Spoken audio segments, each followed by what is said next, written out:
next speaker is Eureka Secondary School, and I understand we have two contributors wishing to share their time, Alex Martin and Emily Jo White.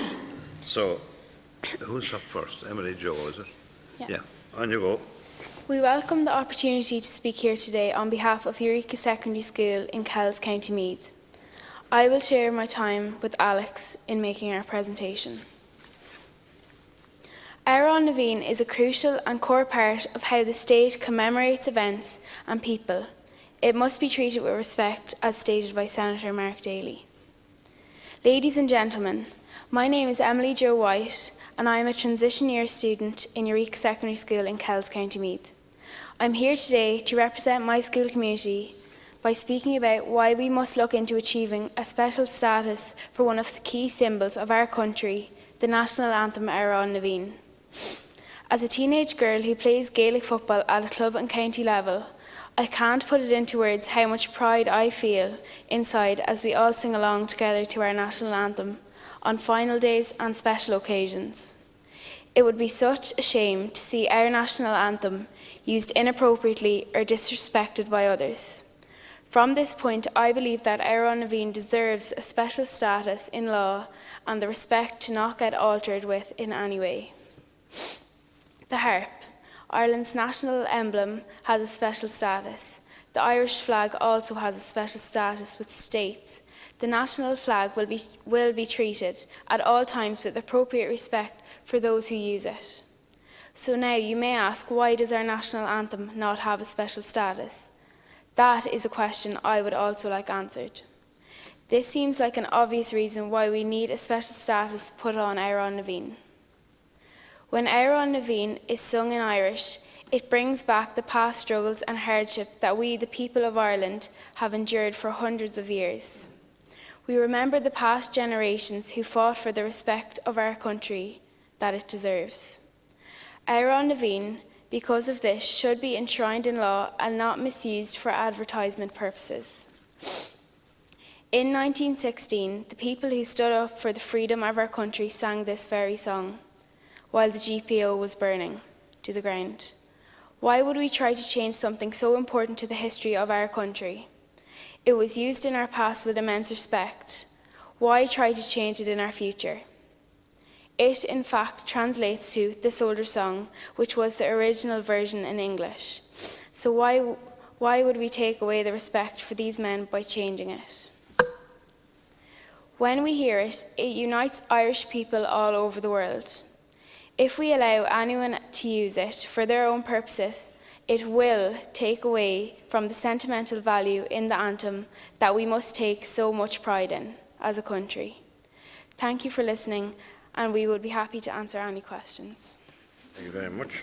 Now, Alex, yes. Ladies and gentlemen of the committee, thank you for letting me speak. My name is Alex Martin, and I'm a transition year student in Eureka Secondary School in Kells, County Meath. And today I'm here to talk to you about why I believe our national anthem should be copyrighted. Firstly, I'll discuss the history of our national anthem and its copyright. I'll then move on to what copyrighting our national anthem would actually involve. And finally, I will highlight some reasons in which I believe Éire na Bhín should be copyrighted. Foremost, the history of our national anthem. Éire na Bhín, which is also known as a soldier's song, was written in 1909 by Patrick Kearney, with music by Patrick Kearney. Initially, it was written in English by Kearney, but was later, in the 1930s, translated into Irish by Liam O'Reen. It was originally used as a marching song by the Irish Volunteer Force, which is the IVF, and was sung by the rebels in the GPO during the 1916 Rising. And on the 12th of July 1926, it was adopted by the new Irish Free State as the national anthem. In 1933, the Department of Finance paid £1,000 in order to copyright the anthem, but due to copyright changes in the 1950s, another £2,500 was paid in 1965 to maintain the copyright. Unfortunately, on the 31st December 2012, on the 70th anniversary of its author's death, the national anthem's copyright ran out. Which brings me to my next point. What would copyrighting the anthem actually mean? To quote Senator Mark Daly, copyrighting the anthem would, quote, protect it from being used in an inappropriate way, contrary to beliefs that it would restrict artists from reimagining the song. According to Wikipedia, during the previous copyright quote, most requests for publication were accepted, although several of a purely commercial nature, such as in advertisements, were refused, which, in my opinion, was very appropriate. To my final point, why I believe Éireann na Bhéin should be copyrighted. Our anthem represents not only our struggle of overcoming years of oppression, it was also a key part of the 1916 Rising, which is a crucial part of our history. I'm not sure about you, Senators, but I completely agree with Mark Daly in saying that the commercial use of our national anthem is completely inappropriate and makes a mockery of the anthem. Much like Senator Daly, I believe the ex-Kerry footballer Paul Gavin's use of the anthem in his new Dunnes Stores clothing range is completely out of order and should not be allowed, as it derides the anthem and exactly what it stands for, which is years of resilience and strife.